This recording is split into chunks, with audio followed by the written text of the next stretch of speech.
बिस्मिल्लाहिर्रहमानिर्रहीम। Hello guys, welcome to the Prosper Academy YouTube channel. इस lecture में हम बात करेंगे जो ओल्ड पेपर था लास्ट वाला, जो लास्ट टाइम माइक्रोसॉफ्ट ऑफिस जो इंट्रोडक्शन टू ऑफिस ऑटोमेशन और ऑफिस ऑटोमेशन या माइक्रोसॉफ्ट ऑफिस का पेपर था, तो उसको हम डिस्कस करेंगे, वो हम सॉल्व करेंगे। तो उसका जो सेक्शन नंबर ए था, पार्ट ए था, तो उसको हम डिस्कस करेंगे। तो लेट्स स्टार्ट इट। उसमें हमारे पास डिफरेंट एमसीक्यूज थे। तो सबसे पहले आप लोगों के पास ये board of technical education Peshawar का पेपर था, डिप्लोमा ऑफ इंफॉर्मेशन टेक्नोलॉजी का पार्ट 1। पेपर का नाम था इंट्रोडक्शन टू एमएस ऑफिस। इसकी टोटल टाइम होती है 3 आवर्स और टोटल मार्क्स होते हैं 75। 15 मार्क्स के एमसीक्यूज होते हैं सेक्शन ए, जो आज के लेक्चर में हम डिस्कस करेंगे ओल्ड पेपर का। ओके, सो क्वेश्चन नंबर 1 हमारे पास क्या था? हमें एक क्वेश्चन दिया हुआ था that Microsoft Word is an example of. हमारे पास माइक्रोसॉफ्ट वर्ड एग्जांपल है किस चीज़ का? ओपन सोर्स सॉफ्टवेयर है, फ्री सॉफ्टवेयर है, प्रोप्राइटरी सॉफ्टवेयर है या फर्मवेयर सॉफ्टवेयर है? तो इसका जो सही ऑप्शन है वो हमारे पास है सी।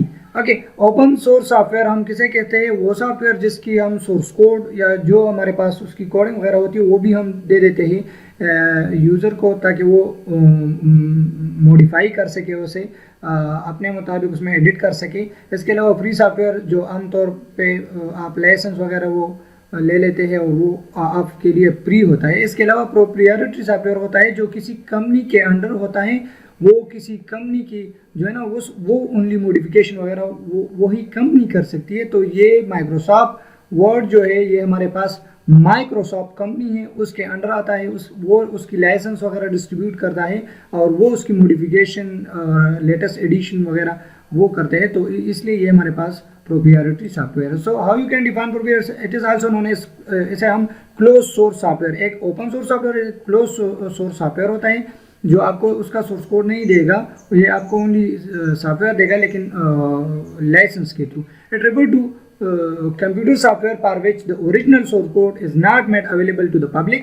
The source code is owned by an individual or a company and access to its restricted. So ये हमारे पास इसका आंसर है option C. Okay, now next. अब हमारा ये 4 नंबर नहीं, ये एनिमेशन नहीं लगा हुआ है। Okay, question number 2, the status bar of MS office application show. अच्छा, जो स्टेटस बार होता है तो उसमें हमारे पास क्या आता है? जो स्टेटस बार होता है एमएस वर्ड का, तो उसमें हमारे पास वर्ड काउंट भी होते हैं, जूम लेवल भी होता है, व्यू मोड भी होता है। तो मतलब ये है कि इसका आंसर क्या होगा? All of these.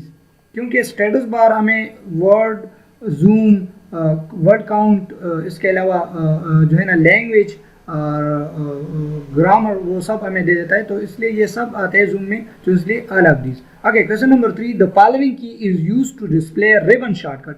अच्छा, जब आप रिबन शॉर्टकट में की टिप्स को रिप्रेजेंट करोगे एमएस वर्ड में, एक्सेल में, वर्ड में जो भी हो, तो उसके लिए हम यूज़ करते हैं हमें जो है ना दिए हुए ऑप्शन जेड शिफ्ट की, तो ये तो बिल्कुल नहीं है। Okay, alt key, control key and alt plus space bar. तो जैसे ही आप अल्ट प्रेस करेंगे तो आपको डिफरेंट की टिप्स शो होंगे। तो इसका सही आंसर है आंसर नंबर बी।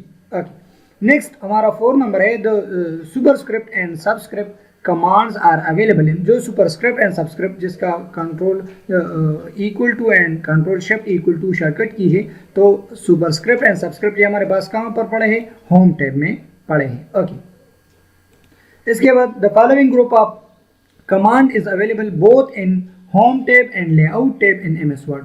अच्छा, इसमें हमें एक फॉन्ट ग्रुप दिया हुआ है। इस क्वेश्चन ये है कि फॉलोइंग में आप देख ले कौन सा ऑप्शन होम टैब में भी अवेलेबल है और इसके अलावा लेआउट टैब में भी अवेलेबल है। तो फर्स्ट वाला है font group, clipboard, paragraph group, page setup. तो हमारे पास जो पैराग्राफ ग्रुप है वो होम टैब में भी मौजूद है और एमएस जो लेआउट टैब है तो उसमें भी मौजूद है। इसके अलावा question number 6, when a new blank worksheet is open in MS Excel. जब आप एक्सेल में कोई नया शीट ओपन करते हैं तो बाय डिफॉल्ट उसमें कौन सा सेल फॉर्मेट होता है? तो उसमें हमारे पास जनरल फॉर्मेट होता है। तो उसके बाद हम उसे टेक्स्ट, नंबर या फिर करेंसी में कन्वर्ट करते हैं। तो ये हमारा आंसर हो गया डी, आंसर जनरल। इसके अलावा the wrap text command is available in MS Excel. जो रेप टेक्स्ट होता है वो एक्सेल में कहाँ पर अवेलेबल होता है, वो हमारे पास होम टैब में मौजूद होता है, तो इसलिए आंसर हमारा सी। ओके, फॉर एग्जाम्पल ये हमें एक प्रैक्टिकल सा क्वेश्चन दिया हुआ है, if value in cell A1 is 4। अगर हमारे पास ये एक एफ फंक्शन लगाया हुआ है उन्होंने, अगर A1 में हमारे पास वैल्यू 4 होगा then what is the output of the following if function. तो हमें यहाँ पर A1 क्या है, A1 हमारे पास एक सेल एड्रेस है, A कॉलम है और 1 नंबर रो है। तो A1 का पावर क्या होगा, इट विल, अगर ये उसका पावर 3 होगा तो ये अगर ये ग्रेटर देन आर इक्वल होगा तो आपने ये ले लेना है। लेकिन अगर उसमें हमारे पास इधर फिर फंक्शन दिया गया है, अगर ये हो तो हमें आंसर क्या दे, A1 मल्टीप्लाई बाई 10, तो उसको हमें 10 के साथ मल्टीप्लाई करना होगा। अगर ये ना हो तो फिर आपने क्या करना है, A1 मल्टीप्लाई बाई 5 प्लस 10, मतलब ये है अगर ये वाला कंडीशन ट्रू हो तो ये वाला रन करे, ये ना हो तो फिर ये। तो इसीलिए मैं ये तो हमारे पास A1 जो है वो अगर इसकी पावर 3 वगैरह ये हो जाए तो फिर हमारे पास आंसर 4 ही आएगा। इसलिए ये मैं आपको प्रैक्टिकली भी अभी करवाता हूँ, तो इसका आंसर मेरे पास 40 आता है। ओके, इसके बाद if cell A1 contains small and cell B1 contain export then what is this output of। अगर हमें एक सेल A1 में हमें एक वैल्यू दिया गया है, उसमें हमने टाइप किया स्मॉल एंड B1 में हमने टाइप किया एक्सपोर्ट। ओके, तो एक हमारे पास एक फंक्शन होता है जिसे हम टेक्स्ट को ज्वाइन करते हैं दो सेल से या फिर दो कॉलम से वगैरह या दो शीट से कंकेटेनेंट। तो उसके लिए हम एक और कंडीशन है हमारे पास लेफ्ट और एक है राइट। तो लेफ्ट वाला फंक्शन क्या करेगा, लेफ्ट साइड से जितने कैरेक्टर आपने टाइप किए होंगे वो, तो इधर मैंने लगाया लेफ्ट, ये हमारे पास सेल रेफरेंस है A1, तो A1 में हमने स्मॉल लिखा हुआ है, तो A1 से ये कितने कैरेक्टर को लेगा, 3 को। तो इसका मतलब ये है S M and A, ये 3 हो गए। एंड राइट से, और राइट जो B1 है उससे, जो B1 में हमारे पास वैल्यू है एक्सपर्ट, तो उनका राइट से, तो राइट से हमारे पास कितने कैरेक्टर लेगा, 2, तो ये हमारे पास राइट साइड होगा, तो 1 and 2, तो इससे SMART, तो आंसर हमारा क्या आएगा, स्मार्ट आएगा। ओके, तो आप इसे ट्राई कर सकते हैं, तो आपका वैल्यू वो बहुत आ जाएगा। Okay, the record macro command is available on, वो तो हमारे पास डेवलपर टैब है, अगर डेवलपर टैब ना हो इसमें व्यू टैब आए तो व्यू टैब में भी मौजूद है। ओके, तो आंसर क्या आएगा, डेवलपर टैब आएगा। ओके, द शॉर्टकट की for selection of slide layout in MS PowerPoint is. अच्छा, अगर आपको शॉर्टकट की पूछना हो उससे कि अपने लेआउट को सेलेक्ट करना है तो आपने कौन सा वाला, Alt Shift L, तो आपने Alt और फिर Shift L को प्रेस करना होगा, तो आपका स्लाइड का लेआउट जो है ना वो सेलेक्ट हो जाएगा। Ctrl M हमारे पास न्यू स्लाइड को हमें दे देता है। ओके, इसके बाद जो 12 नंबर MCQ से, द शॉर्टकट की for inserting a chart on a slide in MS PowerPoint. तो आपको अगर इसकी शॉर्टकट की जो है ना जाननी है तो उसके लिए अपने सबसे पहले Alt को प्रेस करना है। तो मतलब ये है कि ये वाला, ये कंट्रोल वाला तो बाहर हो गया, तो Alt को जैसे ही प्रेस करेंगे तो आपने फिर N को प्रेस करना होगा, जो हम इंसर्ट पे जाएंगे, और फिर C को, ताकि वो चार्ट पे जाए। तो कंट्रोल का ये वाला क्वेश्चन, ये वाला MCQs भी, ये ऑप्शन भी गलत हो गया, तो हमारे पास सही ऑप्शन है Alt N+C। इसके अलावा the maximum number of character that can be entered in a short text field MS Access is.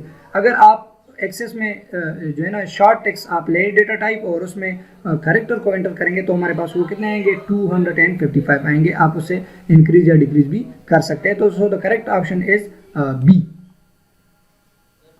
इसके बाद household monthly utility bills are example of the following data. अच्छा, अगर आप household monthly utility bill enter करेंगे तो वो हमारे पास tables में आएंगे, उसमें एंटर करेंगे। तो इसी तरह हमारा ये वाला हो गया। Okay, in MS Access report can be created from, MS Access में रिपोर्ट हम किस चीज़ से क्रिएट करते हैं, only tables and forms, table and query. तो हम टेबल से तो भी क्रिएट कर सकते हैं लेकिन क्वेरी के साथ भी। तो इधर हमारे पास ऑप्शन होगा सी, टेबल एंड क्वेरी। तो ये थे MCQs, 15 MCQs थे जो पेपर आप लोगों ने सेक्शन A, तो ये माइक्रोसॉफ्ट जो ऑफिस का पेपर था उसके 15 MCQs थे, ये मैंने आप लोगों को सॉल्व करके दे दिए। सो इंशाल्लाह नेक्स्ट क्लास में हम उसका सेक्शन B डिस्कस करेंगे। So we will meet you in the next class. अच्छा, अगर आप इधर देख लें MS वर्ड में जो MCQs मैंने आप लोगों को डिस्कस कर लिया, सॉरी, ये इधर देख लें, ये एमसीक्यूज में आप लोगों को ज़रा दिखा दूँ। ओके, तो एक ऑप्शन था कि सुपरस्क्रिप्ट एंड सबस्क्रिप्ट ये हमारे पास कहाँ होते हैं, तो इधर ये होम टैब है, इधर मौजूद है।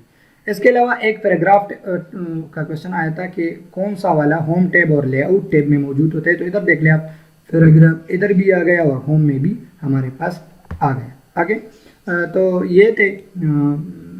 इसके अलावा कौन से वाले थे?